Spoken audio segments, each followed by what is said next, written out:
All right, so Public Enterprises Minister Pravin Gordhan this afternoon giving a directive to Eskom saying it's got to get the country out of stage 6 load shedding.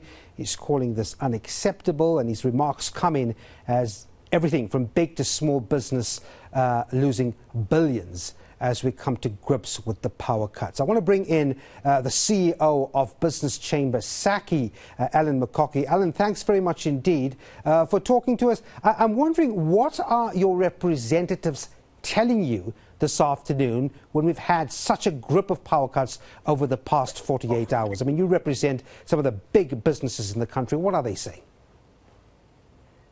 Well, I think that, thank you so much for the invite, and good afternoon to your listeners as well. I think that the main thrust is that our people are very concerned about the instability that is being caused by load shedding.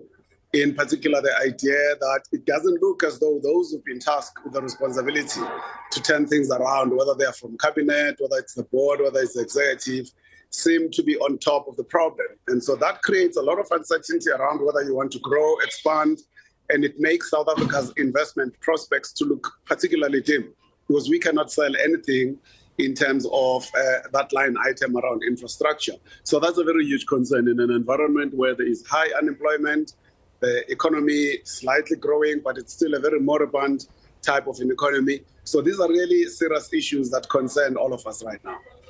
Yeah, I mean, it's interesting just reading your press release a little earlier and just echoing what you said moments ago, that those currently in charge don't appear to be on top of the situation.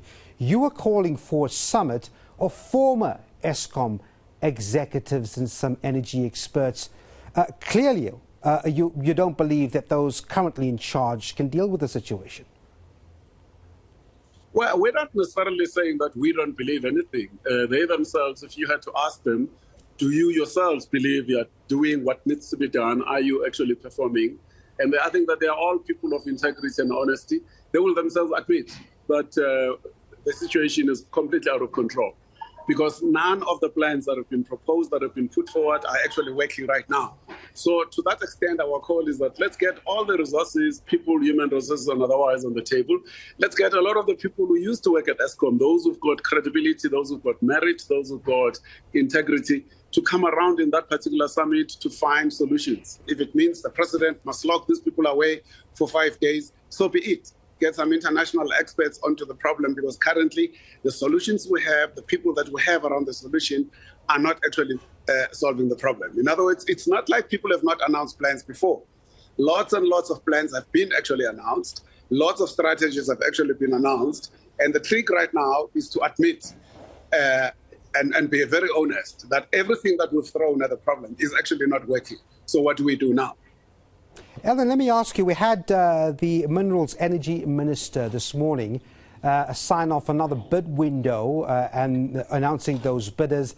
It's one of a few that's happened over the past few months. I'm wondering, your big industry members, when they look at renewable energy and the fact that significantly not a lot has been on the grid as yet, because these things take time, I would imagine that while renewable energy is there to help the problem, it doesn't solve the problem, though, does it? You still need a big baseline player to actually give this economy the type of power it needs to work factories. What's your position there? Well, that's very true, because if you look at what Eskom looks like and you speak to a lot of people who are around the problem, they will say to you, but you already have more than 50 gigawatts of installed capacity. Yet you've got almost more than 15 gigawatts of that installed capacity being very dysfunctional. So the fundamental problem is that you need to fix the problem that is there already in terms of the capacity that is installed. Because we are not using 50 gigs of power at this particular point in time. There's not even a need for 50 gigs of power as we sit today. So you now have a problem where you've got an asset that is underperforming, that is underutilized for whatever reason. But we do need to get to a phase where we do a proper independent root cause analysis, because continuously resourcing a problem that you don't actually understand creates this kind of a problem that we're facing now. All those people are very good people. but they walk around with solutions looking for problems instead of looking for the problem and understanding in a deeper sense what exactly is the problem. Is the problem operations? Is the problem people? Is the problem the external environment? Is the problem suppliers? Is there an issue around crime? But if we don't have a very independent overview of that situation in a way that is rigorous and vigorous and very accurate, we will continue to throw money at a problem that actually refuses to go away because we actually not have resolved the problem. I mean, recently the government decided to change the board. Who told them the problem was with the board? That goes to show that the diagnostic tool that's being used is not actually giving us the level of data and certainty that we need, because we just go around saying, well, we have a problem, let's change the board. Well, we have a problem, let's change the CEO. But we need to sit down and say, let's look at the problem independently. It may well happen that the problem actually happens to do with the shareholder and the cabinet. It may well happen that the problem happens in middle management. We don't actually really know this until we give this a new set of eyes, a new pair of eyes, or many pairs of eyes that can really look at this problem in a way that is really, really deep and very serious, so that when we move into solution space, we go with confidence and in a way that is very sustainable. As I let you go, just a very quick one at you. I mean, as the CEO of the Business Chamber SACCI, you're probably sitting in meetings around convening sessions where you have potential investors, both domestic and foreign. And it's no doubt that these type of conversations involving billions of rands change as the outlook for the power security in the country also go through waves. I mean, those might be very difficult conversations to have when you're sitting opposite a potential investor wanting to bring in billions of rands. I wonder what's the landscape as you see it as CEO of SACCI at the moment? Well, you can talk to people anywhere else in the world. You can call foreign investors. If you don't fix your own house in order, none of those people who are coming from outside are actually going to assist you with anything. So the first thing that starts with, we need to question our own decision making. We need to look at ourselves internally to say, are we even the right people who should be having the conversation around how to fix Eskom?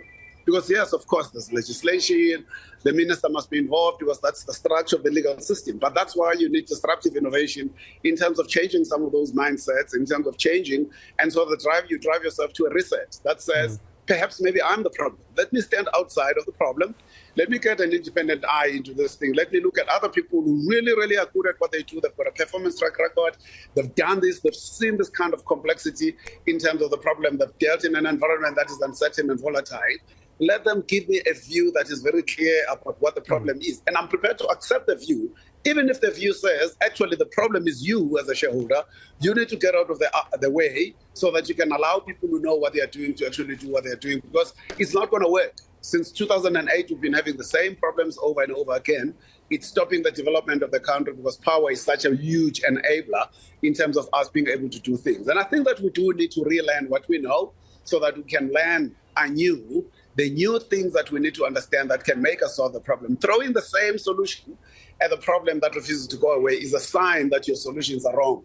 They are not actually working right now. All right, so we'll leave it there. But thanks very much indeed for those insights there. The SACCI CEO Alan Mukoki talking to us this afternoon. So